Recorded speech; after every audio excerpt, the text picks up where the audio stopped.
Okay, greetings everyone, and welcome to Gerard Black in the Philippines with the Truth. I'm going to welcome you to my channel, all my subscribers, peaches, triggers, lovers, haters, commenters, scallywags. Can't forget the scallywags.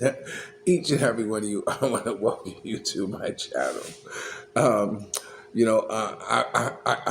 I try to fight like hell not to do this video now because I want to change the time. So I want to wait till like I did the one I did yesterday during that time of the day because I'm outside or not outside. The sun is up, the light, the lighting's a lot better, and I have access to a lot more, you know, just a lot more if I wait till the sun comes up. But I sat here and I was just compelled to do a video, Gerard. I said, okay. Sometimes it's hard to fight those voices in your head. Well, the dynamics here has changed a little bit. One housekeeper has left and went home for a couple of days. We have two young ladies. You met them before. Chris and EI, who drive the boys to school. One has to be at school at 6. The other one has to be at school at 7. So, and they usually drive them, and they come here, and then they drive me a scooter to take the boys to school. Well, what happened was that one of the scooter is broken, and so it's interesting. I always find out things during pillow talk. Or when I'm on my way out. Oh, by the way, by the way, what? Sometimes I can tell when there's something going on that I need to know or it needs to be said on my way out. I remember I used to do that with my father or mother when I was there. Why do you wait till I get ready to leave? To tell me this. So anyway, their scooter is not working, not functioning properly. And so it's like, okay, well, how are we going to get the kids to school? Do we want to loan them one of the bikes and let them use that in the meantime? No, I said, no. No, we're not going to give them a bike for they can, use, you know, uh, uh, throughout the day and all this stuff like this. The main thing is them coming over to us. So I thought maybe, well, find out how much it costs, and maybe somehow or another, we can have it repaired, and they can pay us back slowly out of their salary, for their bike repair, which sounds to me to be the most logical thing to do because, believe you me, these two girls need to get around, and so I think that might be the best way. But in the meantime, this morning, I have to drive them to school. So of course, it clashes with my tennis time. But it just means I have to play tennis a little later in the morning than what I normally go in about 5:36. So anyway, so that's what changed. But the funny thing happened yesterday.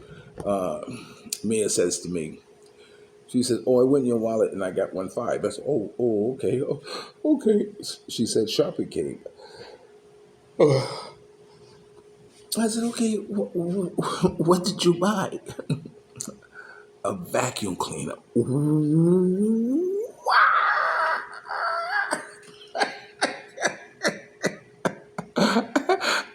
I would the screen that a vacuum cleaner. Out of all the things, why would you buy a vacuum cleaner? We don't have no rugs. A floor is marble.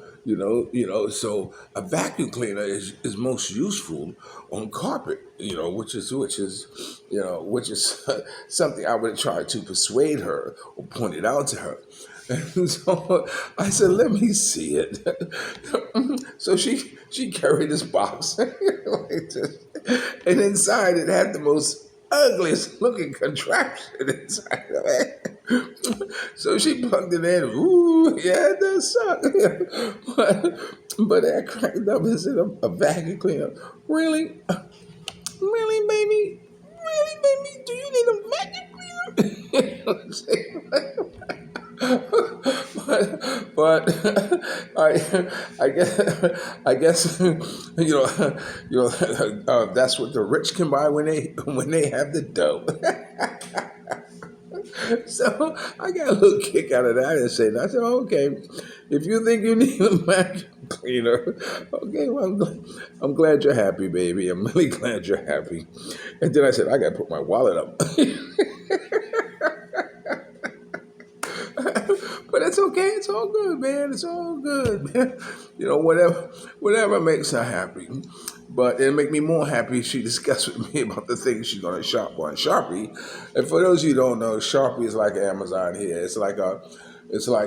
Um, um, I don't know. Saying it's a department store is really minimizing it, but it's like Amazon. You go there and you shop, and it has everything that you can imagine, and you can order it through there, and they will deliver it to you. I don't care how small it is or how big it is, they will deliver it to you. So uh,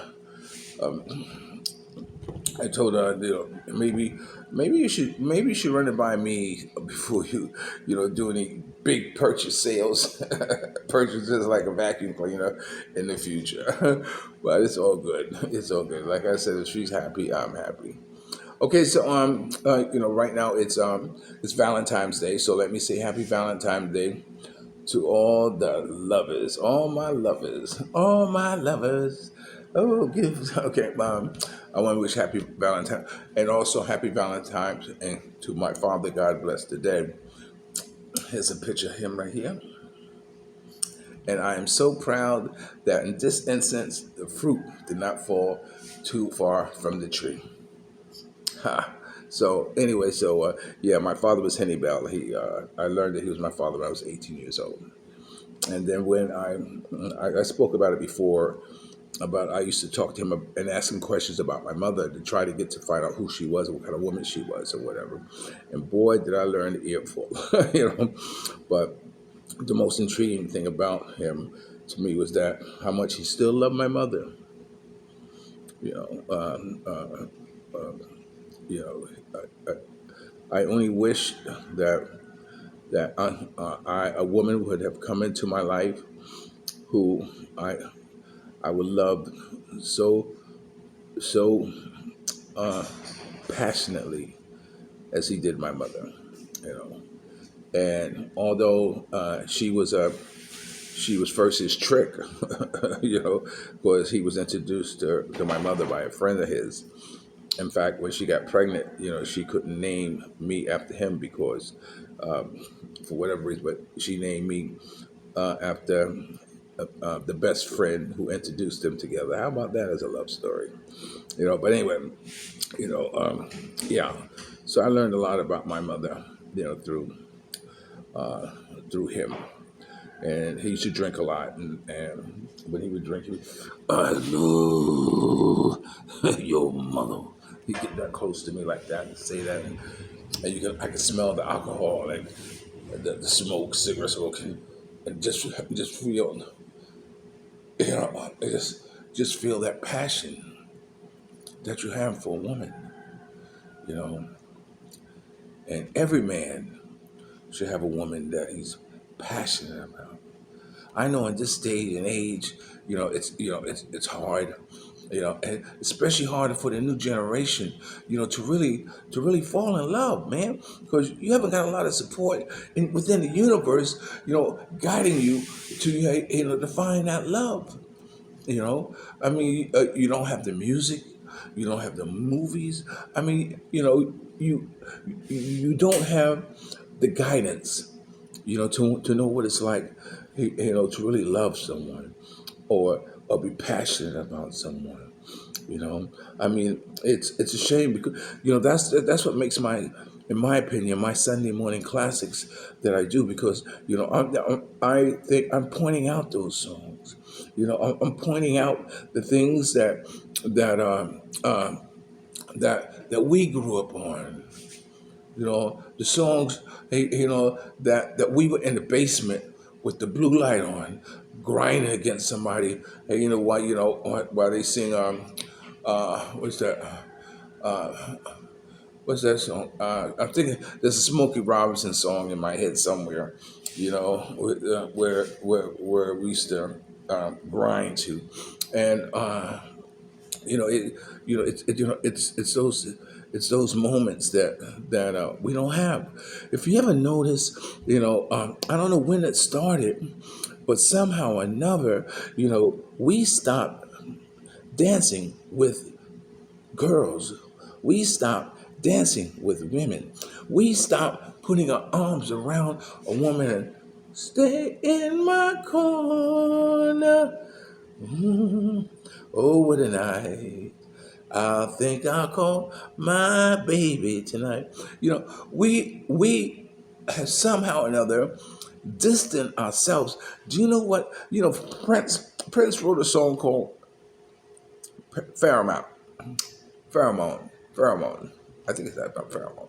If you don't know what pheromone is the aroma or the scent that a female animal gives off, to entice the male species to let it know that it was time to mate.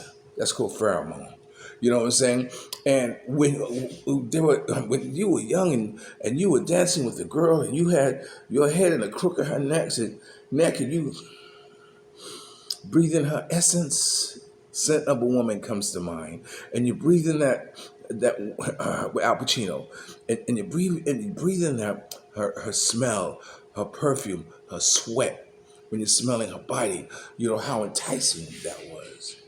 Well, somehow along the line, we no longer do that. We no longer, go to dances and have that type of, a connection, with the opposite sex, you know, and it's what's missing. It's what drove us all to all this hatred. This is what drove us to all that, all you got bees and hoes and all that stuff, that it morphed into all this hatred, toward each other, because we took away that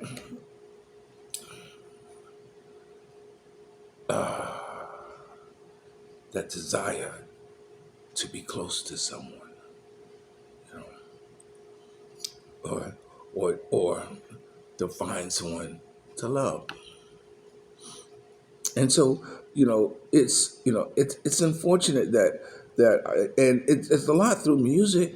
That's why I play my music game with older people. Tell me what year you're born, add 17 years, and hit the greatest hits of soul music, or the greatest hit R&B music at that time, or the greatest hit music period, and play it, and you will see yourself reminisce about moments that. Oh yeah, I remember that song.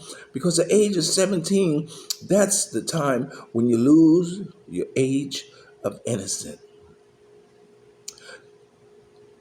You start taking an interest into opposite sex. Music now becomes your messaging. You know, you say, "Hey baby, I listened to the song, and when I listen to it, I think about you." You know, and oh honey, this is a song baby. No, I don't want to say where did our love go? But even in that song, it was conveying a message, you know, and we don't have those songs anymore. This is why music is so important, so important. Keep the momentum of it going. To we just somehow or another have to come back together to one another. You know how? I don't know. But I know it's missing.